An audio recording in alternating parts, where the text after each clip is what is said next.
as this goes on, if the Iranians do more and more harm to the Israeli civilian population, that Netanyahu, in some sense, will feel a pressure to escalate the objectives and to include explicit objectives of regime change. I don't think for the moment they're there, though, just as, for example, they haven't for the moment attacked the large scale oil export infrastructure. They've attacked one or two distribution hubs and other things, but they haven't attacked the big export terminal at Kharg Island, for example, in the Gulf.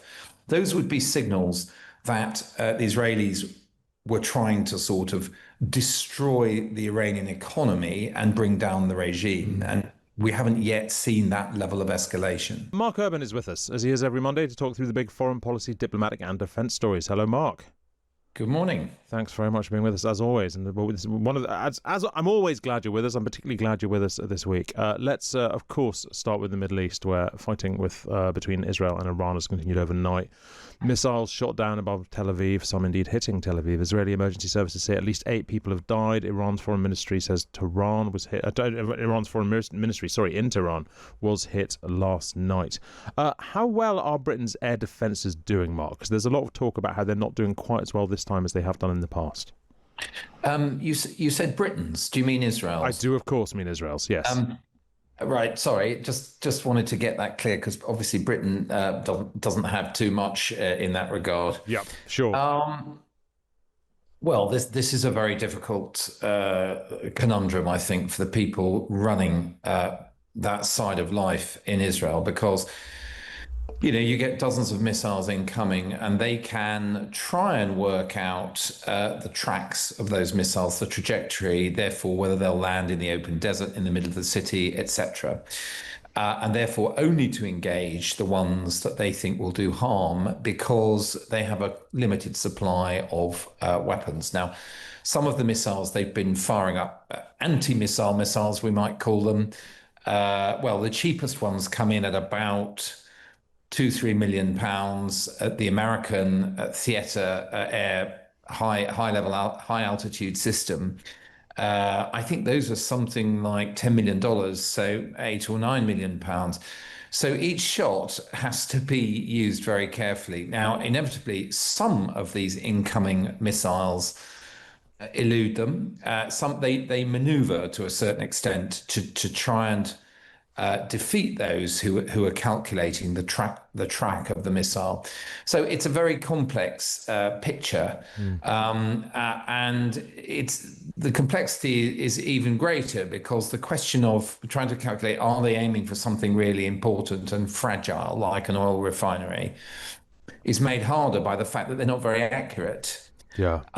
So the night before last, for example, they hit a scientific research establishment called the Weizmann Institute south of Tel Aviv, which they said was in retaliation for the Israeli strikes on their science establishments. That was quite unusual in that it was a direct hit on what they were aiming at. With many of the other attacks that have come in the last 2 nights, it isn't actually clear what the aiming point was. Yeah, and how I mean, there's a lot of talk this morning about whether or not Britain, well, at the moment Britain isn't going to help in any way with Israel's missile air defence. How important is it in a defence context rather than a diplomatic context whether or not Britain is involved? It's not hugely consequential, to be honest, because the way that the UK helped last year was to have fighters over Jordan to shoot down some of the drones that might be coming in. Now, the Iranians have used drones. Their first response to the Israeli attacks on Friday morning was to fire off 100 drones. But it looks like the air forces of Israel and probably Jordan and the US are shooting those down quite successfully. Those things, they move along quite slowly at low altitude. They're not that hard to take down. The really difficult targets, which is these missiles, warheads, coming in at thousands of miles per hour, the UK has pretty minimal capability to intercept those. They have the Type 45 destroyer, one of which is in the Indian Ocean with the carrier task group there. That's about the only method the UK has. Now, if it became clear that there was a serious threat, for example, to the British base at Akrotiri in Cyprus, I think the UK would have to consider sending probably another one of those ships to participate in the defense of that base. But, we're a long way off that right now. And although the Iranians have said they will hit UK, US, French bases if they join in this, they haven't joined in the striking part of it. So we're a long way from that. And so, big picture here, then, Mark. In terms of the reason for Israel's action right now, how much should we understand this as there being a sort of sudden flash of intel about how close Iran was to achieving a nuclear bomb, as has often been said, and how much should we understand it as being basically the continuation of the war that's been going on for almost 2 years now, where now that the Hamas is less of a problem, now that Hezbollah is less of a problem, now that to some extent the Houthis are less of a problem. There is just simply the opportunity to tackle in Iran in the way that Israel has wanted to for quite some time. Well, I think it's all those things, to be honest, Hugo. I mean, they all come together to present a sort of window of opportunity, which is not indefinite. So you have those factors like the Israelis are claiming that the Iranians had made a decision to start actually developing nuclear weapons. Now, this according to most expert opinion, had not been going on there since 2003. If that's right, and they can convince their main allies of that, we haven't seen that yet, but that is clearly a very important factor because that could happen relatively quickly. Then there are the other things that you mentioned. Yes, they gave a really serious blow to Hezbollah, which had been the Iranians' main regional ally, the militia in Lebanon last autumn when the Israelis really pounded them. And of course, Hezbollah would eventually or may rebuild itself and rebuild its missile arsenal. And similarly, the Israelis in October last year did quite a lot of damage to the Iranian air defense system, all the missiles and other infrastructure they had guarding some of their key sites, which once again, over time, the Iranians would have built back and repaired that. So in that sense, there was a window of opportunity. I mean, the really sensitive question is to do with the diplomacy and whether Benjamin Netanyahu worried about Trump and the Iranians doing a deal that they wouldn't be happy with. Well, we'll come to the Americans in just a moment. I just want to understand the situation directly between these two countries a little bit better first. You wrote a brilliant piece in the Sunday Times yesterday, essential, as your columns so often are, pointing out that the question now for Iran and Israel is who can take more pain. With the idea, I'm paraphrasing, so tell me if I'm getting this wrong, but basically that Israel has the ability to inflict more pain on Iran in the short term, but perhaps doesn't have the ability to last out as long as Iran can if this develops into a long-term conflict. Tell us a bit more about that. Yeah, I mean, I think I used the term the tolerance of pain. And yes, I think the short versus long-term dynamic is important here. And of course, the Iranian leadership will understand that a society mobilized in the way that theirs is, with a combination of a potent ideology, but also coercion of people in Iranian society who don't agree with the government's aims, can hunker down and keep going for a long time. The Israelis have got a number of issues here. Some of these attacks are getting through. They have a limited supply of these interceptor missiles. And so there, the question is, well, in the longer term, are they more vulnerable? Do their own strikes become less effective as they tick off all the easy targets on their list that they spent years preparing, and as the Iranians reconstitute their military and start to act in a more effective way, do the Israeli strikes start having less and less effect? So that's the real question. And I think, the Israelis, I think, will be hoping to do a fair bit more damage, to carry this on for days or even another week or two, but then to bring this to some sort of conclusion.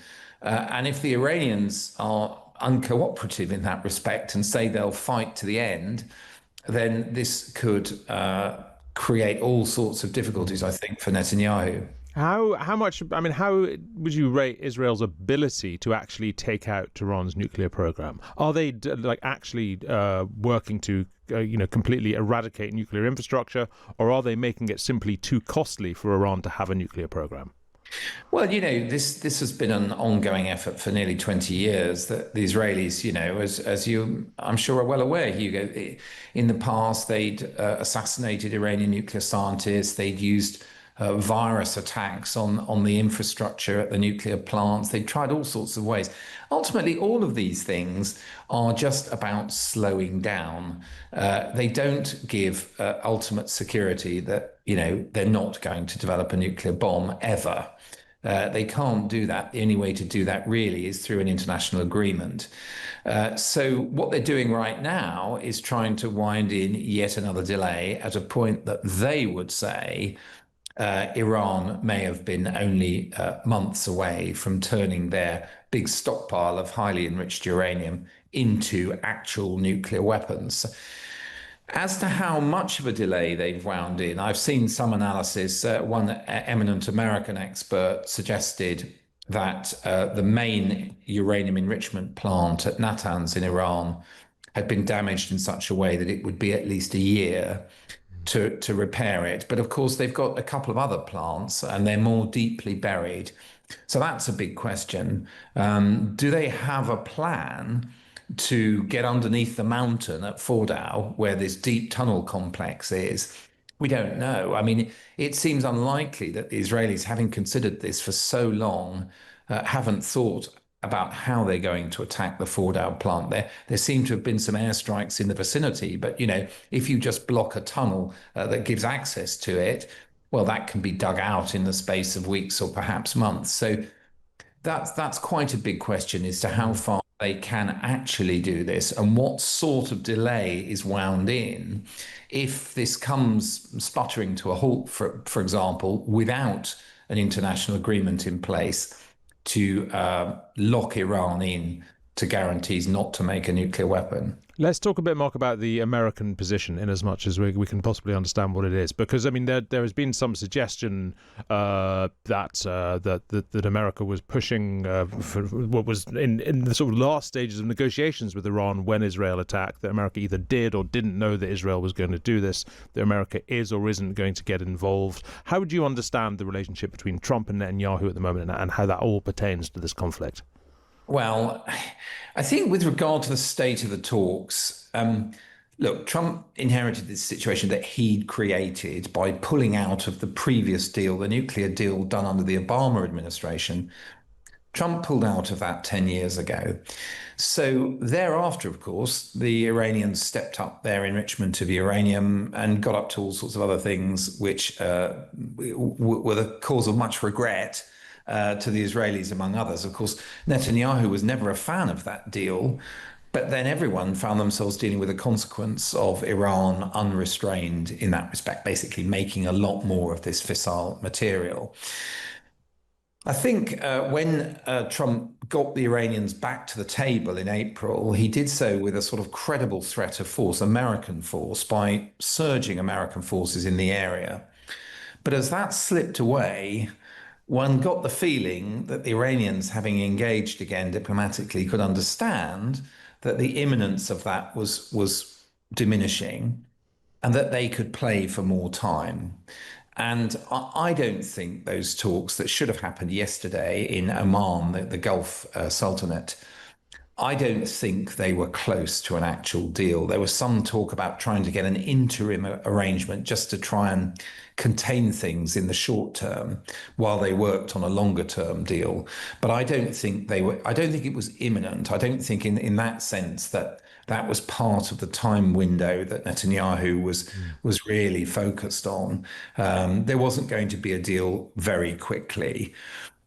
Because of the complexity of the issues involved. But as to what extent Trump is able to influence Netanyahu, I think that's a fascinating question. I think the very fact, look, it's clear America knew what was going to happen and they knew several days in advance. It's equally clear they didn't want to be part of it because obviously they didn't join in the strikes. They didn't surge their forces in the region again, that they're currently in the process of piling back in with all sorts of forces to be able to raise their capability to act militarily in the region. there's a bit of a feeling that Trump, the morning after the strikes, when he said, "I told Iran, if they didn't do a deal, there'd be enormous harm. They should get back to the table," was just opportunistically trying to take advantage of something where he'd lost control of Netanyahu and trying to use it to get the Iranians back into negotiation by saying, well, if you don't come back to the table, you'll suffer a great deal more. I mean, that's very tricky, really, because it then immediately makes the Iranians think that the Israelis and the Americans have been acting in concert, a sort of good cop, bad cop thing, which, maybe is to endow it with more intelligence and artfulness than their approach has actually had.